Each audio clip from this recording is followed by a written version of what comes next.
Hey everyone, Karunik here. Today I'm going to tell you about a game that I find myself coming back to often. Perhaps too often.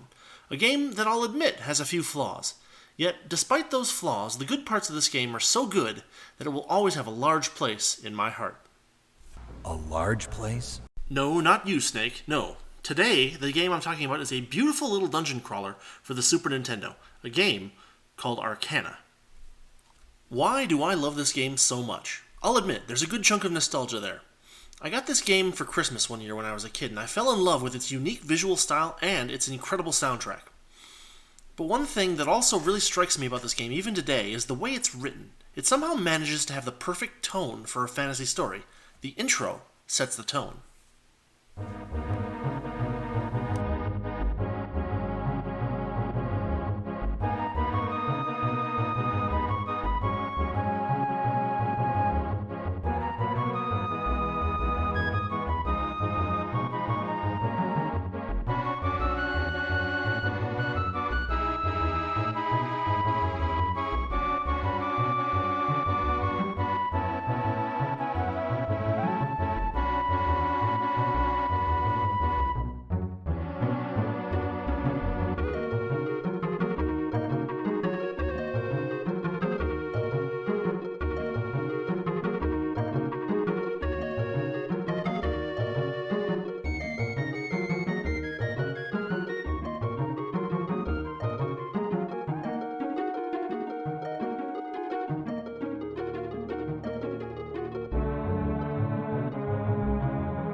Would you look at that? Despite being made for an audience as young as I was then, around 10 or 11, it doesn't talk down or mince words like, say, Final Fantasy or Dragon Quest might. Instead, it seems to draw more from Record of Lodoss War, a fantasy world where magic is rarer and less flamboyant. Another thing I love is how the tone of the intro BGM shifts along with the part of the story being told. Did you catch that?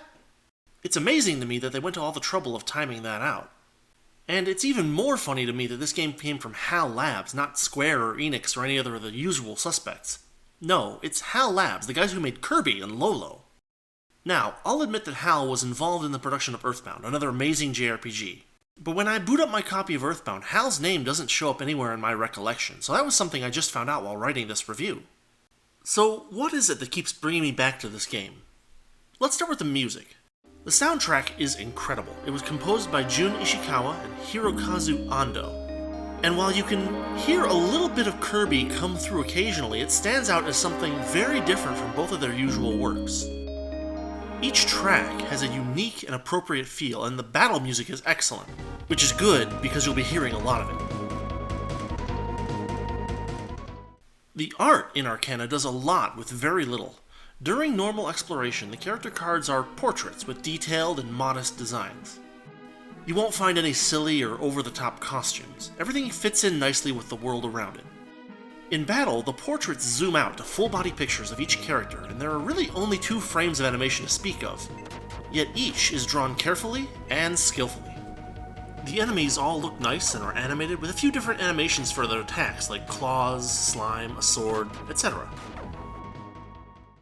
The story is well-paced, with a few good twists and turns, and a slow but persistent raising of the stakes. There's not a lot of dialogue, but what dialogue there is fairly well written, though there are a couple of typos here and there. The characters all have distinct tones and personalities, and they manage to work their way through the story without too much melodrama. For most of the game, things feel fairly grounded, and I'd even go so far as to say cozy, 2 or 3 people talking calmly in a room to set the stage for the next dungeon crawl. The ending really bumps the stakes up though, and although the final fight isn't especially flashy, it gets the things you expect from a good JRPG. Desperation, a countdown, and of course, a kick-ass new music track. The gameplay is fairly simple, and I'd even go so far as to call it slow. Compared to a lot of dungeon crawlers, Arcana lacks a lot of the map complexity you come to expect. You won't find spinning floors or pits or teleporters or false walls. Instead, you get a deliberately paced and calming exploration of one dungeon after another with combat that's fully turn-based and requires your attention, but doesn't make heavy demands of your strategic skill.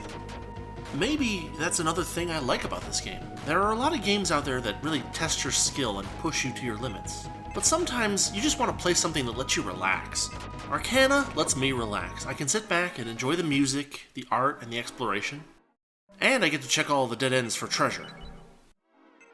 The combat system gives your characters some spells, but MP costs are so high and the chance for spells to be ineffective is so high that I don't find myself using attack magic much, at least from the human characters. Generally, I'll use the human characters mostly to attack. Rooks is a card master, so he can buy inexpensive cards to cast the elemental spells, as well as some of the more expensive cards for more interesting effects. One nice little touch that really fits in with the environment is that they don't just print out the words missed or critical hit. Instead, the character throws out a little line like, take that, or ouch, or is that the best you can do? I think it's a really nice touch, and it works well because it's just text and not a voice clip. If it were, they would need to write enough lines to get you through the game without hearing too much repetition. Several, at least. The spirit system is fun. Throughout the game, you go from having just one spirit, Sylph, the wind spirit, to having 4, one for each element.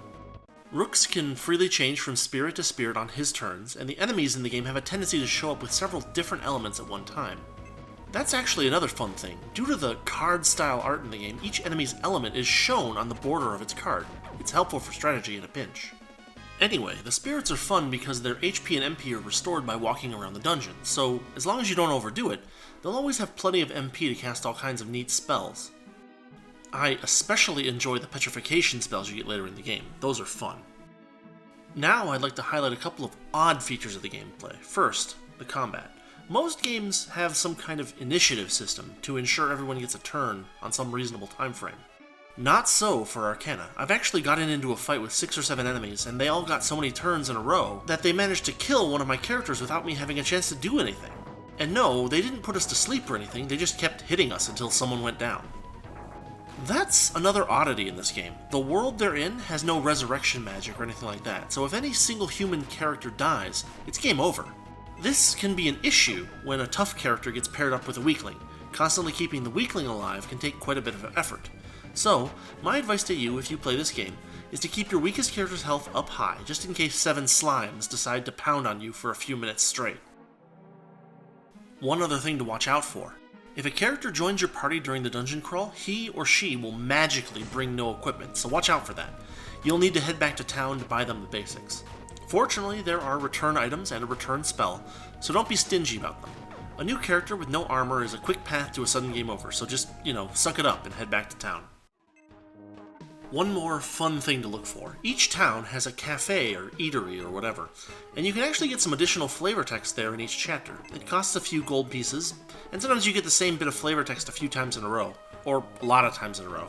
But it's actually a nice addition to the game. Gives the story a little extra depth. So, before we move on to part 2, I'd like to recommend a playthrough of Arcana to you, if you think you'd like a relaxing dungeon crawl with good art, music, and story. I've probably played through it 6 or 7 times since I got it, and I enjoy it each time, even though it's a pretty linear experience. For all of the JRPGs on the Super Nintendo, it has a really unique and enthralling feel. A full playthrough is a little under 10 hours for me, maybe a little more for someone not familiar with the game. In fact, I did a complete playthrough of the game a few years ago, and if you want, you can find a link to that playlist in the description to this video. Okay, that said, let's move on to part 2, and I'd like to caution you, this part will spoil the first chapter of the game, so please stop the video here if you don't want that to happen.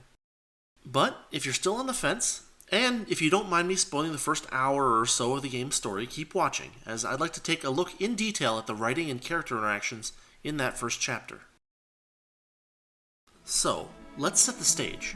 You and Tifa have just defeated the boss on the 2nd floor of the Balnia Temple. You've made your way to a door in the rear of the building. As you approach the door, here's what happens.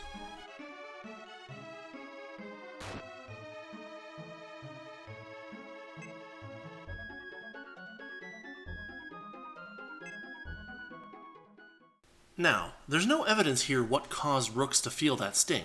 We're early in the game. It could be a magic barrier or a trap laid in front of the door. Still, another clever element is that the sting seems to have no effect. How often have you felt a little pain in your arm or leg, only for it to disappear as quickly as it appeared? Now, that sort of thing is not usually touched on in JRPGs, but it's at least reasonable at surface level. Now the two of them walk into the room, and what do they see?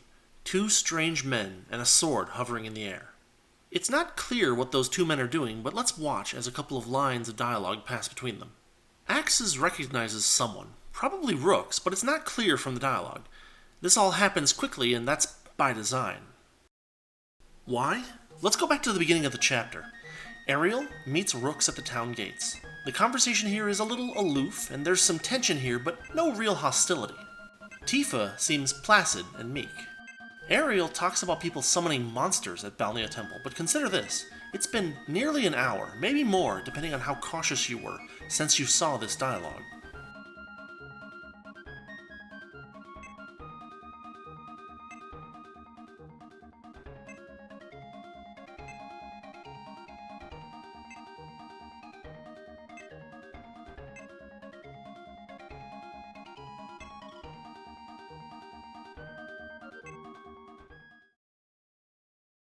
This all happens so fast because it's fairly obvious that these two men aren't summoning monsters, but you just barely have time to process what you're seeing before...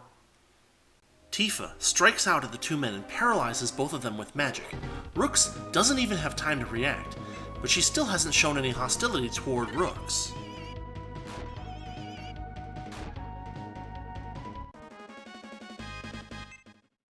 But now the music kicks in. It's creepy and ominous. Rooks finally reacts, asking if these two men are really what Ariel said they were.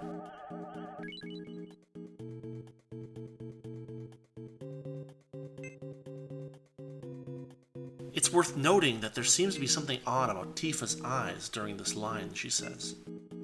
Now, Ariel appears. He explains his goals to Rooks, and they honestly don't sound too bad.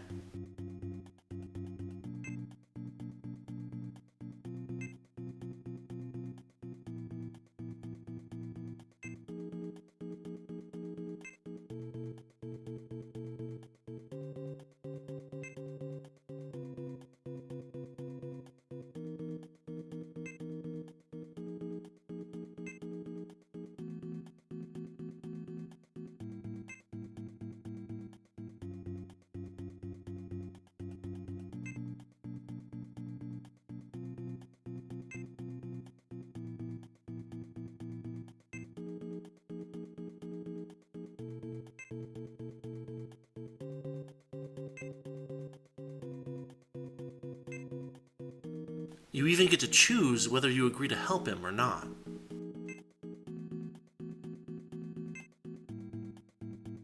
In classic JRPG fashion, your choice here doesn't actually matter, but check out these lines. Ariel would be fine working with Rooks if Rooks' powers weren't naturally opposed to Rimsala's. And finally, Rooks decides to fight back. It's only now that the purpose of the sting becomes clear. Ariel brutally strikes down Sylph, and then he and Tifa take turns beating Rooks nearly to death. Only a last-minute spell by the nameless sorcerer saves him.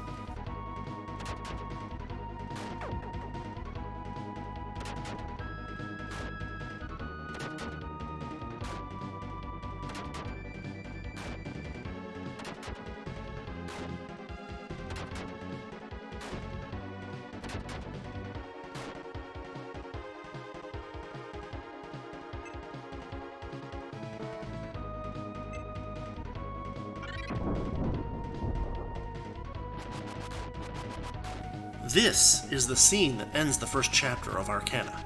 It's pretty well written, and it sets up one of the main antagonistic relationships in the game, Rooks, against Ariel and Galnean. It was good enough to get me invested in the characters and the story and keep me playing the game. It's this kind of grounded, subtle, but not overly convoluted writing that makes this game a really good experience. So, I hope you've enjoyed my review of Arcana.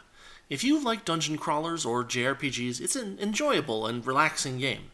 I think it's a lot of fun, and I get the itch to play through it every few years or so. There's just something about the music, the art, the story, and the exploration that I really enjoy. I do hope you'll give it a look. As always, thanks for watching, thanks for listening, and I'd love to hear any thoughts you have. Until next time.